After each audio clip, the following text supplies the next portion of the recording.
This is you. You are the son of a ruthless Yakuza boss in Kyoto. Today, your father brings you to a crucial clan meeting. As you cross the doors of the massive mansion, everyone present bows 90 degrees in absolute submission. You know perfectly well that they are scared stiff of him, as he is an extremely patriarchal and violent leader. Your gaze stops on the guard at the entrance, who is missing his right ear. He is living proof of what happens when you break the rules. His only mistake was failing to hear the alarm and opening the main door exactly 1 minute late. As punishment, your father ordered him to be mutilated. Leaving the kneeling crowd behind you, enter an ancient room flooded with the strong smell of sake and the sound of a kodo. Your father demands that the territorial leaders report on the preparations for the imminent war. They all detail their progress, and your father nods in satisfaction until it is the turn of the Arashiyama leader. This man presents a joke of a number of soldiers and weapons despite controlling a very rich area thanks to tourist money laundering. He makes excuses saying that strict government policies choked the local economy. Your father doesn't buy his excuses. He screams in his face, calling him incompetent and the worst disgrace to the clan.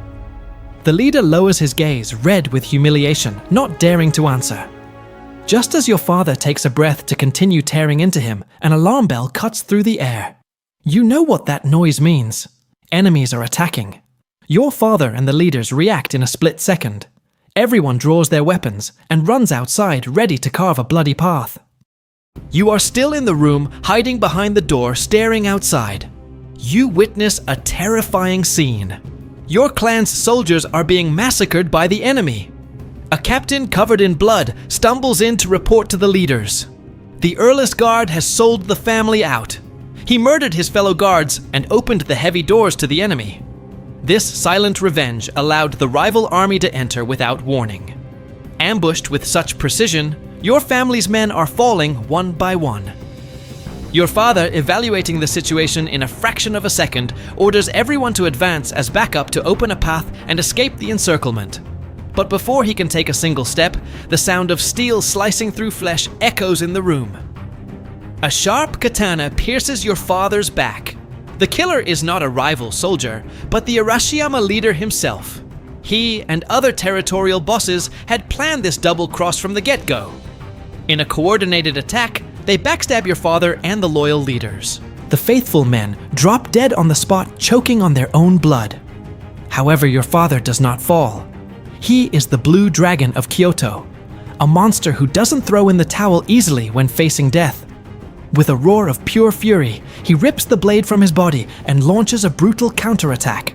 In a matter of seconds, he dismembers 2 of the traitors trying to surround him. His sword moves like lightning and slashes deep into the Arashiyama leader's face, leaving him blind in one eye while he screams in agony. Your father raises his weapon, ready to deliver the final blow and put that coward out of his misery. But right at the moment of imminent victory, a massive shadow appears behind his back. It is the head honcho of the rival Yakuza clan. With a single perfect and lethal movement, his katana slices through the air, and your father's head goes flying, separating from his body forever. Blind with rage, the Arashiyama leader uses his sword to hack your father's corpse to pieces to blow off steam. Suddenly he remembers that you were in the meeting room. He runs there full of sadistic pleasure, but the room is empty. Your mother had hidden you in the nick of time. Failing to find you, the traitor flies off the handle and turns every room upside down, using his katana to stab and destroy any possible hiding spot. Finally, he reaches the room where you and your mother are taking refuge. On his first try, he drives the sword straight into the wooden closet. Realizing he has wounded someone, his face lights up with excitement. Inside, your mother looks at you with eyes full of tenderness and gently strokes your head. She pulls out a short knife and steps out to fight to the death, but she is no match for a killer and is taken down in seconds. He demands to know where she hid you. Your mother lies, saying that a bodyguard got you out of the mansion. But the leader wasn't born yesterday. He knows the place is surrounded and escaping is impossible. He warns her that if she doesn't spill the beans, he will use extreme measures. He calls 2 of his hideous men over and asks if they want a taste of the legendary Blue Dragon of Kyoto's wife. They agree immediately, and your mother is humiliated until she loses her life. You witness this atrocity through the crack in the closet. You don't dare cry out loud. You are so full of rage that you bite your lips until they bleed, clenching your fists so tightly that your nails dig into your flesh. You want to jump out and kill them all, but you remember your mother's last look and know you can't let her die in vain. The traitor still doesn't call it quits. He thrusts his sword into the closet and the blade grazes your neck just 1 millimeter away from piercing your throat. Not feeling it hit a body, he sighs in disappointment, assuming you didn't hide together. Just as he gets ready to keep looking, the piercing sound of police sirens echoes in the distance. The rival boss walks in and orders an immediate retreat to avoid the heat. The Arashiyama leader refuses, obsessed with finding you to nip the problem in the bud. But the rival boss threatens him with death. He coldly warns him that if he doesn't leave that very instant, he will kill him himself to silence him and leave no witnesses for the police. Backed into a corner by the threat, the traitor obeys and leaves the room. After a dead silence that seems endless when you no longer hear footsteps or breathing, you slowly push the closet door open. The air reeks of death and tragedy. You fall to your knees next to your mother's lifeless body. You embrace her desperately, feeling her coldness. Your tears pour out like a broken dam, washing the blood from your cheeks. Your chest aches, you gasp for air, but your sobs are silenced, drowned out by terror and absolute fury. With heavy steps and a broken soul, you walk towards the main hall. The scene is terrifying. The corpses of the loyal soldiers litter the floor, but what really makes you lose your mind is finding your father's remains. The legendary Blue Dragon of Kyoto lies there dismembered, turned into unrecognizable pieces of flesh by the fury of a coward. The imposing man who taught you to be strong is now just a bloody echo on the cold floor. At that moment, the sadness and hate condense and are replaced by a black fire burning inside you, revenge. You understand that tears cannot bring the dead back to life. You grab an oil lamp and pour the flammable liquid over the silk rugs. You light a match and drop it. As the flames devour your home and purify your parents' bodies, you make an unbreakable oath. You swear on your blood that you will hunt down and wipe out every single one of those bastards. 20 years later in Kamigasaki, the poorest and most forgotten neighborhood in Osaka. This is the refuge for disposable workers. Urban ghosts who wait every dawn for a dead-end job that might never come. For 2 decades of survival and shadows, this abyss has been your home.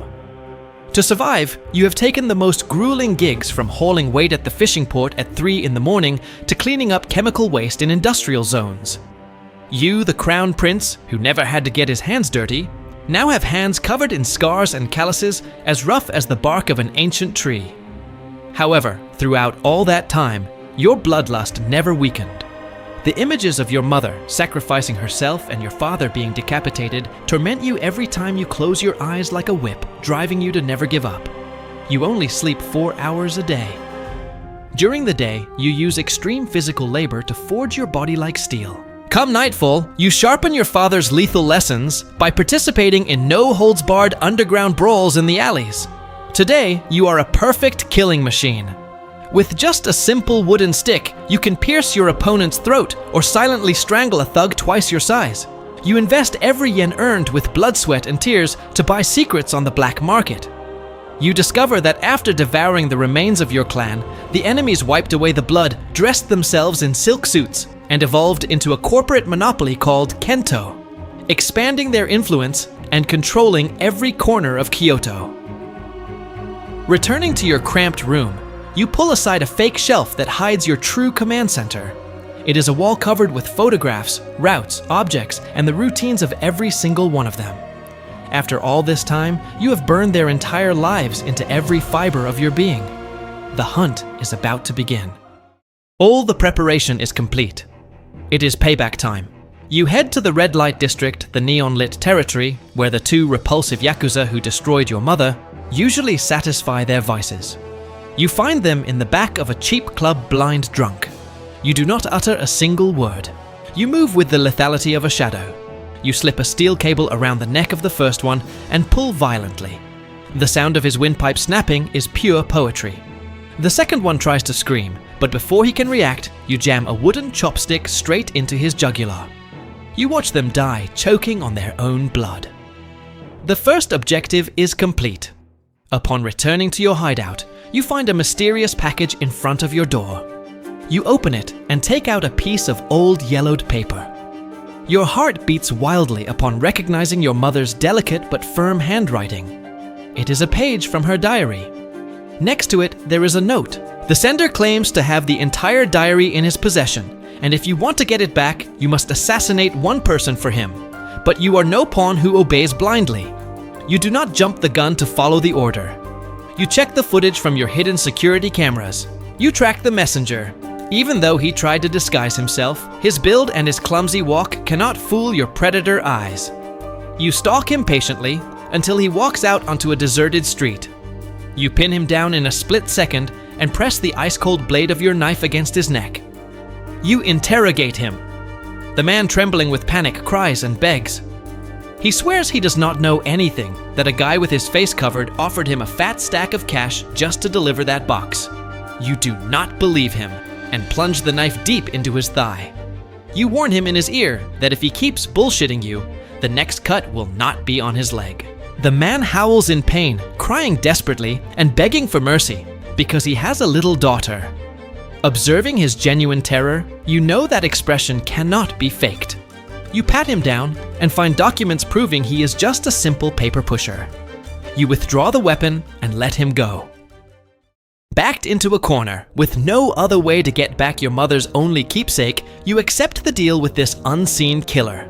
The target is a crooked politician, an extremely greedy man who has taken millions of dollars in bribes from the Underworld, but flat out refuses to get his hands dirty working directly for the Yakuza.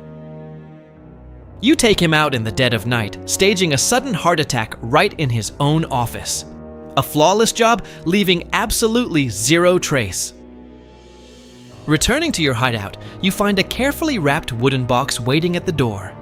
Inside is the complete diary. You sit in the shadows, turn the first few pages, and the tears start pouring out uncontrollably. They are words full of love and tenderness about the day you were born, a warm human echo in the middle of your cold life. But as you keep reading, the sweet nostalgia turns into a terrifying revelation. You uncover the darkest, most rotten secret of your own flesh and blood. Before the tragedy, your family and the rival clan were one ruled with an iron fist by your grandfather. He decided to hand the criminal empire down to his youngest son, your uncle, a guy who didn't have the slightest interest in the family business. This broke every sacred rule of succession in the clan. Your father, completely blinded by ambition and rage, spearheaded a brutal rebellion and murdered your grandfather with his own bare hands. Following the supreme leader's death, the family split right down the middle, plunging into a vicious civil war. That fateful day's clan meeting was actually for your father to rally his forces and wipe out his younger brother. However, your uncle was much sharper. He saw the fatal blow coming and unleashed hell, the very same hell you witnessed from the shadows. You are stopped dead in your tracks, unable to catch your breath.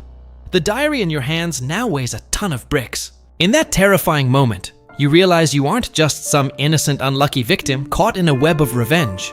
You are the heir to a legacy built on backstabbing, blood, and lies. For the first time in 20 long years, your unbreakable drive for revenge is shaken to its core. Consumed by a heavy and bitter disappointment, you walk like a ghost toward a convenience store to buy some booze, determined to drink yourself into oblivion tonight. On your way back to the dark dump you call home, you stumble upon the red and blue lights of police cruisers taping off a recent murder scene. Through the terrified whispers of the nosy neighbors, you discover that the victim is the exact same scared office worker whose life you spared. He was butchered in cold blood, and his little daughter is hanging by a thread in critical condition. With your mind spinning out of control, you do not have the patience or the energy to mourn someone else's tragedy. But right at the instant you turn around to vanish into the shadows, a detail in the crowd's murmurs makes your blood run cold. Several trembling witnesses claim that the brutal killer was a man missing his right ear. It is absolutely impossible for you to forget that miserable face. It is the traitorous guard who kick-started the night of your downfall.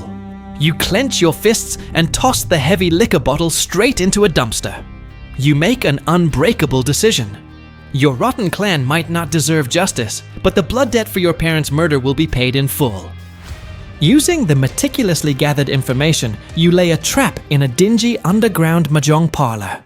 Just as you predicted, the one-eared traitor walks through the door, looking to get his daily fix. You do not even give him a chance to catch his breath. You slip through the shadows, block the exit, and pull the plug on the power. In the pitch black, you hear his heavy breathing panicked. You grab him by the neck and drag him into a back room. No words are exchanged, just the dull thud of your fists, smashing his face to a pulp, and the sickening crunch of his bones breaking. You make him suffer slowly and methodically, making sure he remembers every sin from that bloody night before you snuff out his last breath of life. While his corpse is still warm, you check his cell phone. Among his encrypted messages, you discover a disturbing truth. The crooked politician you assassinated on your first mission was the Arashiyama leader's biggest business obstacle. The pieces of the puzzle fall perfectly into place in your analytical mind. You instantly put 2 and 2 together. The mysterious sender of the wooden box was the Arashiyama leader himself. Only that scumbag who defiled your old home could have your mother's personal diary. And only he had the authority and the motive to order this miserable Earless traitor to take out the office worker to cover his tracks regarding the deal. With bloodshot eyes full of rage and an icy smile plastered on your face, you look out into the night. You have already decided exactly who is next on the chopping block. The Arashiyama leader throws a decadent party at an exclusive nightclub for the Yakuza elite in Osaka. It is the perfect stage. You disguise yourself and take with you the weapon you have always kept hidden, your father's lethal katana. You drive a heavy truck and park it strategically, completely blocking the building's only exit. As you get out of the vehicle, a furious Yakuza guard approaches, insulting you and ready to beat the crap out of you for parking poorly. Without changing your expression, you use a short knife hidden in your right hand and slit his throat, silencing him forever in a single second.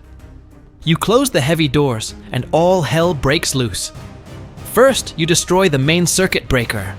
The Yakuza used to the club's flashing neon lights are left flying blind in the sudden darkness. Full of confusion, they are forced to turn on their cell phone screens to light the way. You take advantage of the deep shadows. You ambush and slit the throats of each thug one by one. The Yakuza captain, hearing the unnatural silence, realizes that something terrifying is going down.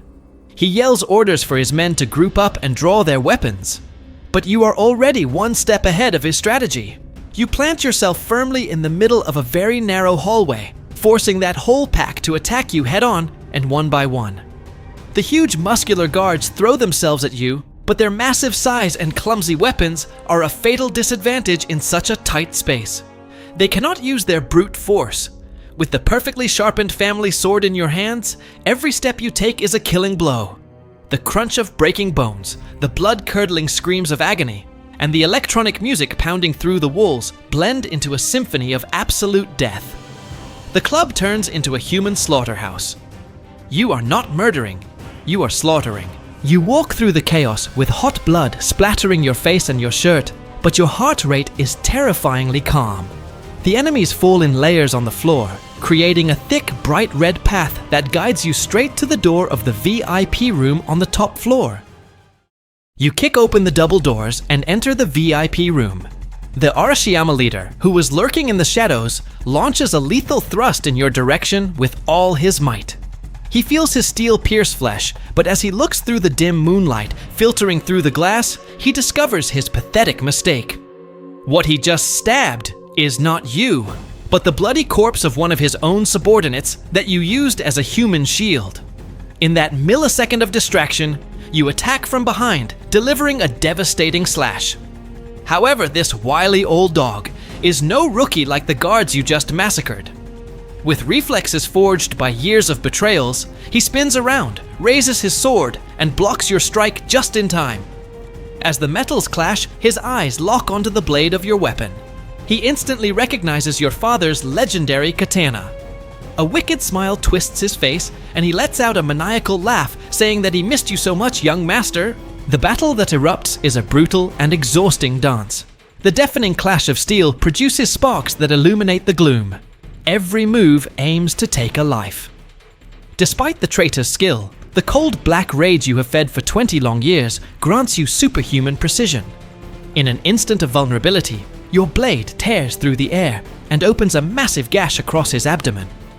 The leader falls to his knees, holding his entrails slowly bleeding out on the floor. Breathing in agony, he asks if your next target is your own uncle, the boss of the rival clan. You do not hesitate and coldly reply that everyone has their place reserved in hell. He spits blood and laughs with contempt, assuring you that unlike him, if you go after that monster, it will be you who ends up dead. You answer him that his only concern right now is his own end. Knowing there is no escape, he looks at you and demands that you give him the finishing blow, as Yakuza honor dictates. But you refuse his request. Without any mercy, you slice the tendons in his legs to guarantee that he can never drag himself out of there. You take a bottle of the most expensive liquor, douse the room, and set fire to the nightclub. You walk out calmly as the flames begin to devour the place, leaving him behind to suffer a slow, agonizing, and absolutely hellish death.